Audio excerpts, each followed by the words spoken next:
आज से 6.5 करोड़ साल पहले एक बड़ा एस्ट्रॉयड पृथ्वी से टकराया। धूल के बादल ने सूरज को ढक लिया, तापमान गिर गया। पृथ्वी पर रहने वाला 25 किलो से ज़्यादा वजन का हर जीव खत्म हो गया। डायनासोर्स का काल खत्म हो गया। डायनासोर्स का अंत एक नई प्रजाति के लिए सुनहरा अवसर लेकर आया। ये प्रजाति थी मैमल्स की। मैमल्स यानी स्तनधारी जीव। इन्होंने खुद को इस महाविनाश से तो बचा लिया। अत्यंत गर्मी से बचने के लिए ये जमीन के अंदर रहने लगे थे। जिंदा रहने के लिए इन्होंने सब कुछ खाना शुरू कर दिया। इतने बड़े महाप्रलय के गुजरने के बाद धरती फिर से सामान्य हो गई थी। सतह पर फिर से नए पेड़ पौधे उगने लगे थे और धरती पर जो 5% जीव बचे थे उनमें एडोप्टेड रेडिएशन की प्रक्रिया से बहुत सारी नई प्रजातियां जन्म लेने लगी। इयोसीन इपोक में 5.5 करोड़ साल पहले बंदर जैसी प्रजातियां आई। इनकी आंखें सर में आगे की तरफ थी। इसी काल में प्राइमेट्स के सर के अंदर एक महत्वपूर्ण इवैल्यूएशन हुआ। इनके स्पाइनल कॉर्ड को मस्तिष्क से जोड़ने वाला छेद, जिसे फोरमन मैग्नम कहते हैं, वह स्कल के पिछले हिस्से के बेस से सेंटर की तरफ शिफ्ट होने लगा। यानी कि अब जो प्रजाति आई वह सीधे खड़े होकर चलने में सक्षम थी। आज से 4.7 करोड़ साल पहले धरती के वातावरण में लगातार बदलाव होने शुरू हुए। धरती के टेक्टोनिक प्लेट्स में हलचल हुई, जो धरती के 2 बड़े महाद्वीपों को एक दूसरे के पास ले गई। ये वही भूभाग है जहां आज हम भारतीय रहते हैं। ये है इंडिया, जो एशिया महाद्वीप की ओर तेजी से बढ़ रहा था। इन दोनों महाद्वीप के आपस में टकराने की वजह से हिमालय जैसी पर्वतमालाएं खड़ी होने लगी। यह वही पर्वतमाला है जिसे आज हम जानते हैं दुनिया की सबसे ऊंची चोटी माउंट एवरेस्ट के नाम से। ये पर्वतमालाएं इतनी ऊंची थी कि इनसे मौसम का पैटर्न बदलने लगा, जिससे पृथ्वी ठंडी होने लगी। इस पर्वत श्रृंखला से गिरने वाला बर्फ आगे चलकर कई नदियों का निर्माण करने लगा। यह वही नदियां हैं जिससे आज हमारी आधी से ज़्यादा आबादी को पीने का पानी मिलता है। ओलिगोसीन इपोक में 3 करोड़ साल पहले ग्लोबल कूलिंग हुई। घास के मैदान बढ़ने लगे और जंगल घटने लगे। तब ऐसे जानवर विकसित हुए जो खुले मैदान में रहने को उपयुक्त थे, और इन्हीं में दूसरे जानवरों को खाने वाले जानवर भी विकसित होने लगे।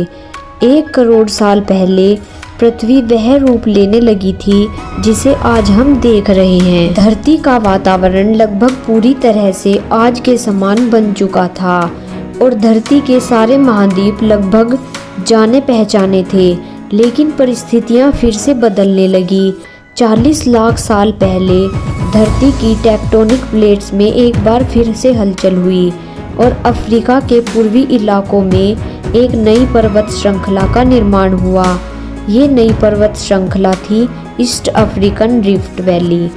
इस पर्वत श्रृंखला के उभर जाने से यहाँ के हरे भरे जंगलों में आने वाली मौसमी हवा का मानसून पूरी तरह से रुक गया और उस वजह से यहाँ के जंगलों में बारिश आनी बंद हो गई। यहीं इसी जंगल में रहते थे द ग्रेट एप्स। ये हैं हमारे काफ़ी दूर के रिश्तेदार। हमारे ये पूर्वज कहलाते हैं पैरोलापिथिक्स या पैरोला। हमारे परिवार की शुरुआत इसी द ग्रेट एप्स से हुई। पैरोला पेड़ों पर रहते थे और फल खाते थे। वजनी होने के कारण ये एक डाल से दूसरी पर नहीं जा सकते थे, इसलिए ये हमेशा झूलते रहते थे।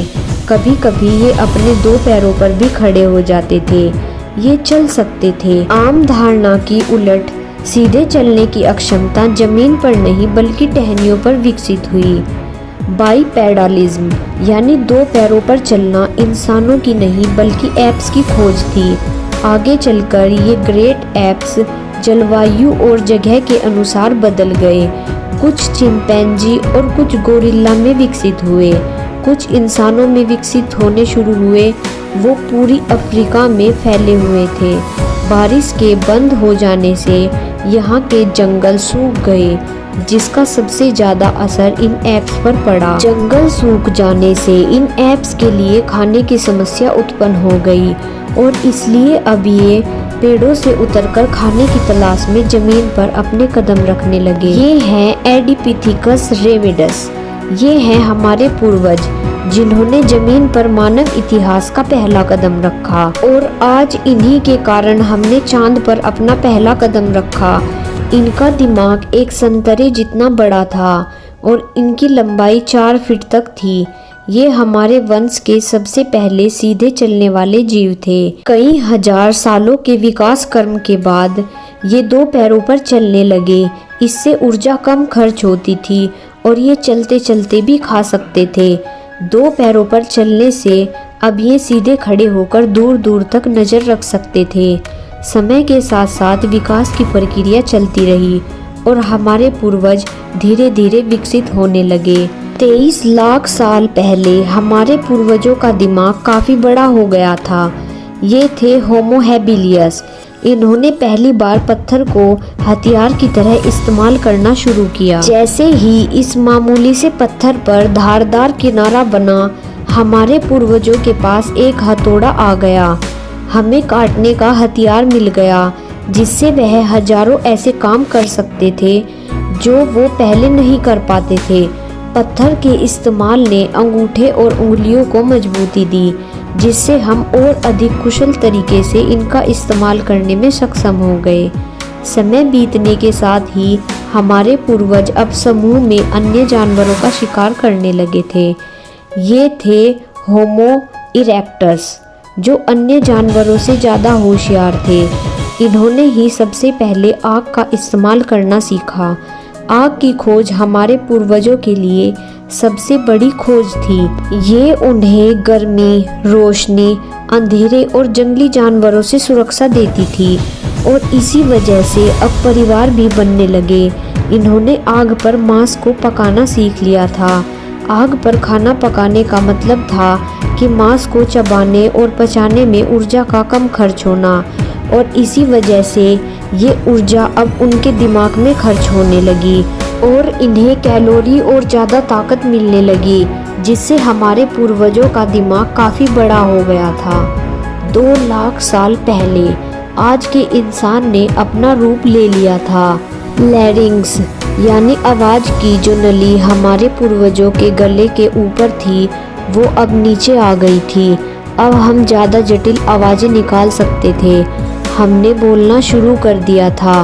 पहली बार कोई जानकारी एक से दूसरे इंसान तक या एक से दूसरी पीढ़ी तक पहुंचने लगी थी।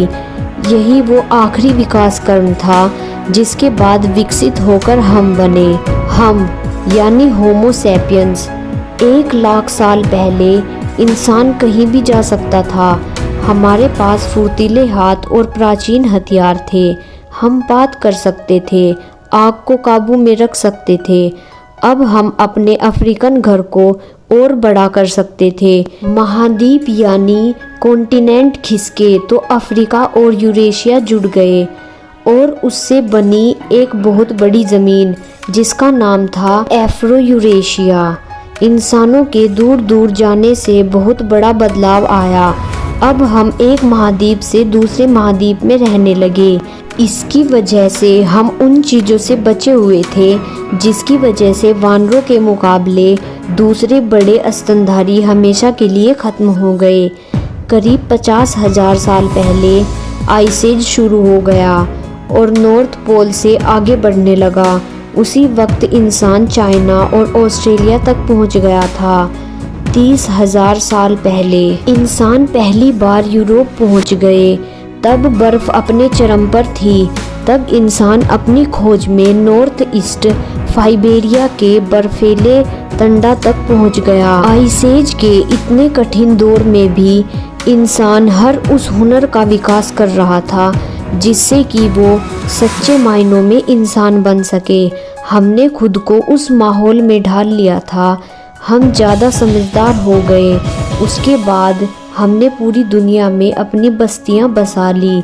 समुद्र किनारे से पहाड़ की चोटियों तक हरे भरे मैदानों से लेकर पथरीले इलाकों तक हर जगह इंसान थे। हमारा हुलिया, त्वचा, बाल और आँखों का आकार जलवायु और जगह के अनुसार बदल गया। हमने अपनी आवश्यकता के हिसाब से खेती शुरू की और जानवरों को पालना शुरू कर दिया। हमने कस्बों और शहरों का निर्माण शुरू किया। उसके बाद हमारी सभ्यता और संस्कृति का जन्म हुआ। हमने विज्ञान और गणित का इस्तेमाल शुरू किया, जिससे हमें भविष्य में जाने के लिए ऊर्जा और तकनीक मिली। ये है हमारा समय। अब हम पूरी तरह विकसित हैं। हमारे जैसा इस धरती पर अब कोई जीव नहीं। आज हम जानते हैं कि हम कौन हैं, कहां से आए हैं, लेकिन ये तो बस शुरुआत है। अभी हमारा सफ़र खत्म नहीं हुआ है। हमें और भी आगे जाना है, आने वाली चुनौतियों का सामना करना है और खुद को और विकसित और आधुनिक बनाना है। दोस्तों, आज के एपिसोड में बस इतना ही।